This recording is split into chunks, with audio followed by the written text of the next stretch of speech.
মহান জাতীয় সংসদে ২০২৬-২৭ অর্থ বছরের প্রস্তাবিত বাজেটে কৃষি ও খাদ্য নিরাপত্তাকে সরকারের বিশেষ অগ্রাধিকার খাত হিসেবে ঘোষণা করেছেন অর্থমন্ত্রী। কৃষি উপকরণের ব্যয় কমাতে বিভিন্ন কর ও ভ্যাট ছাড়ের প্রস্তাব রেখেছেন তিনি। অর্থনীতিবিদদের মতে মূল্যস্ফীতি নিয়ন্ত্রণ ও খাদ্য নিরাপত্তা নিশ্চিতে এটি ইতিবাচক হলেও বরাদ্দকৃত অর্থের সুফল প্রান্তিক কৃষকদের কাছে পৌঁছানো এবং সুনির্দিষ্ট কৃষি সংস্কার বাস্তবায়নই এখন বড় চ্যালেঞ্জ। এবারের জাতীয় বাজেট বেশ সম্প্রসারিত, কিন্তু কৃষি বাজেট অনেকটাই সংকুচিত। আমাদের এবারের জাতীয় বাজেট গত বছরের তুলনায় প্রায় 19% বৃদ্ধি পেয়েছে। কৃষি বাজেট বেড়েছে 1.02%।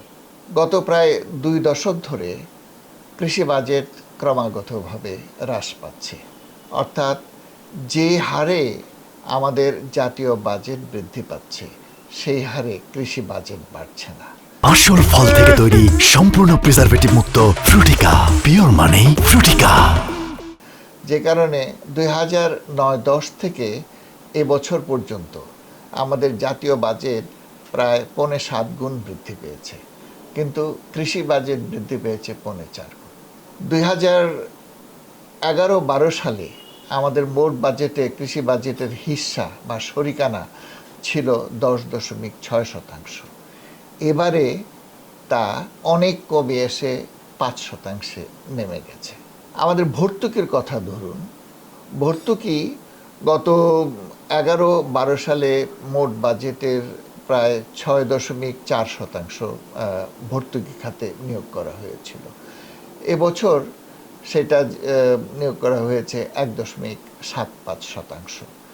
গত বছরের তুলনায় এবছরে আমাদের ভর্তুকি কমে গেছে 240 কোটি টাকা। তো যখন আমাদের দেশে কৃষি অনেকটা সমস্যার মধ্যে আছে, উৎপাদন অনেকটাই স্ট্যাগন্যান্ট পর্যায়ে আছে, তখন আমাদের কিন্তু কৃষিতে বিনিয়োগ ও ভর্তুকি বেশি দেওয়ার কথা ছিল, কিন্তু সে তুলনায় যেটা আসলে বছরের বাজেটে এসছে সেটা খুব উৎসাহব্যঞ্জক, সন্তোষজনক নয়। সেটা খুব সন্তোষজনক নয়। এখন দেখা যাক যে আমাদের যে কৃষি বাজেট সেটা সাধারণত 5টি মন্ত্রণালয় একসঙ্গে করা হয়, এবং সেক্ষেত্রে আমাদের যেই শস্য কৃষি খাত সেটাতে বাজেট বৃদ্ধি পেয়েছে 6%, কিন্তু অন্য 4টি মন্ত্রণালয় সংশ্লিষ্ট যে আছে ওটার বাজেট প্রায় 6.5% হ্রাস পেয়েছে।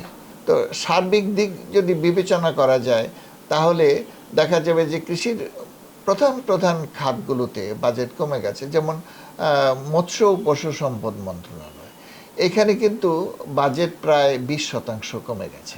পানি সম্পদ মন্ত্রণালয় ব্যাপক হারে বাজেট কমে গেছে।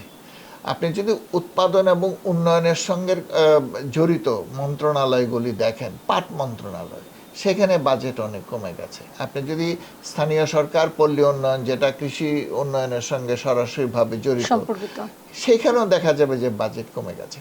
ইনফ্যাক্ট এবছর আমাদের উৎপাদন ও উন্নয়ন খাতে বাজেট সেটা অনেকটাই কম বৃদ্ধি পেয়েছে।